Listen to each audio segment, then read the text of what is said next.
किसी तरह कभी कभार मिल लेंगे अगर भगवान ने चाहा तो। लेकिन जैसी मुलाकात के सपने हम दोनों ने देखे थे वो शायद इस जिंदगी में कभी पूरे नहीं होंगे ईशान। लेकिन मैंने तुम्हारी मांग में तुमने मेरी मांग भरी है, चाहे वो अचानक से भरी हो, नकारा नहीं, याद हमेशा मेरे दिल में रहेगी ईशान। उस हिसाब से तो तुम मेरे सबसे करीब हो, लेकिन फिर भी हमारे बीच में बहुत सारे लोग आ गए ईशान।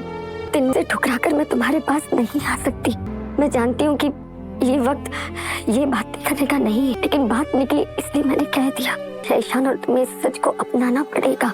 मेरी एक बात हमेशा याद रखना ईशान कि मेरी दुआएं हमेशा तुम्हारे साथ रहेगी और तुम वो भी करोगे ना। मेरा पूरा सपोर्ट रहेगा तुम्हारे साथ। और मेरी एक रिक्वेस्ट है ईशान कि तुम एक अच्छी सी लड़की देखकर अपना संसार बसा लो। तुम्हें किसी की देखभाल की बहुत जरूरत है ईशान, किसी के प्यार की बहुत जरूरत है। तुम्हें जिससे बहुत प्यार करे, जिससे तुम बहुत प्यार करो।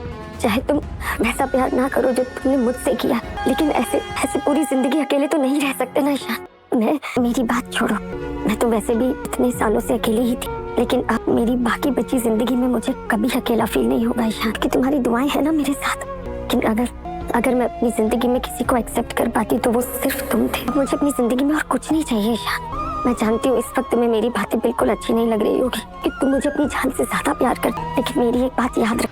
क्या ईशान को होश आते ही सिर्फ नुयानिका का नाम याद आएगा? क्या बीशू और मारिया ईशान को नुयानिका से हमेशा के लिए दूर करने वाले हैं? क्या नुयानिका ने ईशान की इंसल्ट नाराजगी में नहीं बल्कि उसे बुलाने के लिए की थी? और क्या ईशान अब ये जानने के बाद भी नुयानिका को अपनी जिंदगी से जाने देगा? भाई कहानी एक टेंस सिचुएशन से शुरू होती है जब नुयानिका हॉस्पिटल पहुंचती है और देखती है कि ईशान अनकॉन्शियस है। उसे देखते ही नुयानिका के दिमाग में वो सारी बातें घूमने लगती हैं जो उसने ईशान के साथ रूड बिहेवियर करते हुए कही थी। अब ईशान के सामने बेहोश पड़े होने पर नुयानिका को अपनी ही बातों का रिग्रेट होने लगता है। डॉक्टर उसे बताती है कि ईशान का बहुत ब्लीडिंग हुआ है और ईयर सर्जरी ज़रूरी लग रही है। अब नुयानिका ईशान को एग्जामिन करती है और डिसाइड करती है कि सर्जरी में बिल्कुल डिले नहीं होना चाहिए। इसी वक्त बीशू हॉस्पिटल पहुंचकर ईशान के बारे में पूछता है। रिसेप्शनिस्ट उसे बताती है कि ईशान की ईयर सर्जरी होने वाली है और वो टेंशन ना दे क्योंकि हॉस्पिटल के पास बेस्ट डॉक्टर्स हैं। अब नुयानिका ईशान के फॉर्म्स कंप्लीट करती है और सर्जरी रूम में पहुंचती है। डॉक्टर ईशान का नाम कंफर्म करने के बाद उसे फैमिली के बारे में पूछता है। अब ईशान अनकॉन्शियस स्टेट में नुयानिका का नाम लेता है और कहता है कि डॉक्टर नुयानिका उसकी वाइफ है। अब ये सुनकर डॉक्टर शॉक हो जाती है और नुयानिका की तरफ देखती है।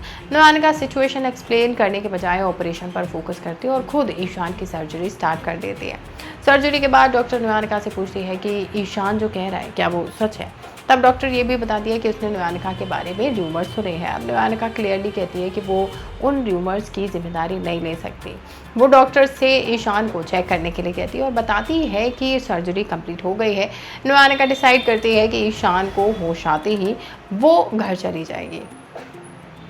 अब डॉक्टर को अपनी बात पर रिग्रेट होता है और वो नुयानिका से अपॉलॉजी करती है, लेकिन बीशू अब नुयानिका को माफ़ करने के मूड में नहीं है।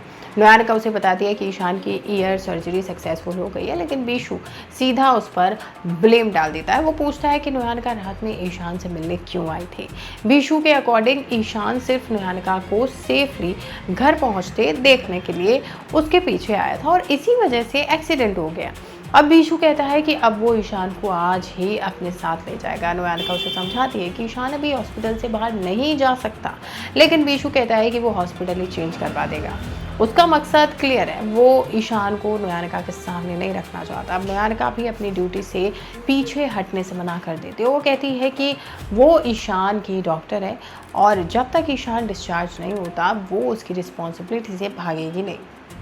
अब बीशू गुस्से में वार्निंग देता है कि वो ईशान को यहाँ से ले जाने के लिए कुछ भी कर सकता है। वो नुयानिका को ये बताता है कि मारिया को एक्सीडेंट के बारे में इन्फॉर्म कर दिया गया है। बीशू नुयानिका को स्ट्रेट वार्निंग देता है कि वो दोबारा ईशान से ना मिले और वो ईशान के पास उसकी शैडो तक भी नहीं दिखनी चाहिए। अब नुयानिका उससे कहती है कि अभी वो गुस्से में है और उसे रेस्ट करना चाहिए, लेकिन बीशू के दिल का दर्द खत्म नहीं होता। वो कहता है कि ईशान को कभी भी नुयानिका से इंसल्ट डिजर्व नहीं थी। अब नुयानिका अपनी साइड समझाती है और कहती है कि उसने ईशान की इंसल्ट उसकी भलाई के लिए की थी, उसकी नीयत गलत नहीं थी, लेकिन बीशू उसे टॉन्ट मारता है कि प्यार सिर्फ ईशान ने किया था, नुयानिका ने कभी नहीं किया। उसके लिए फीलिंग्स कोई मायने ही नहीं रखती। नुयानिका जवाब देने के बजाय वहाँ से चली जाती है और कुछ ही देर बाद ईशान को होश आ जाता है और सबसे पहले वो नुयानिका का नाम लेता है। उसे जब पता चलता है कि उसकी सर्जरी नुयानिका ने की है तो उसके दिल में एक बार फिर उम्मीद जाग जाती है। सुनिधि नुयानिका को बताती है कि ईशान उससे मिलना चाहता है, लेकिन इसी बीच मारिया हॉस्पिटल पहुंच जाती है। अब बीशु मारिया को पूरी सिचुएशन बताता है और मारिया ईशान से मिलना चाहती है, लेकिन बीशु कहता है कि हॉस्पिटल ने अभी उसे भी ईशान से मिलने नहीं दिया। अब मारिया रो पड़ती है और कहती है कि वो ईशान से दूर कैसे रह सकती है।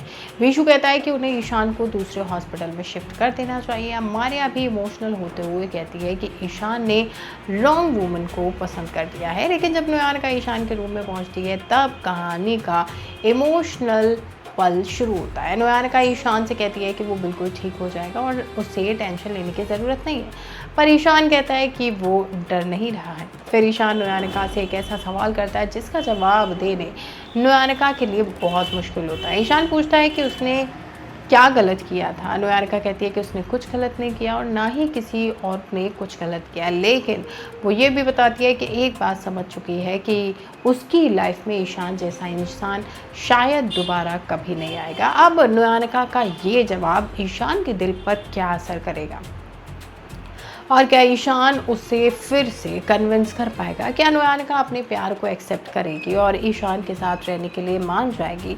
भाई बहुत सारे सवाल हैं, उन सभी सवालों के जवाब जानने के लिए आपको चैनल को सब्सक्राइब करना बहुत ज़रूरी है, तो अभी कर लीजिए।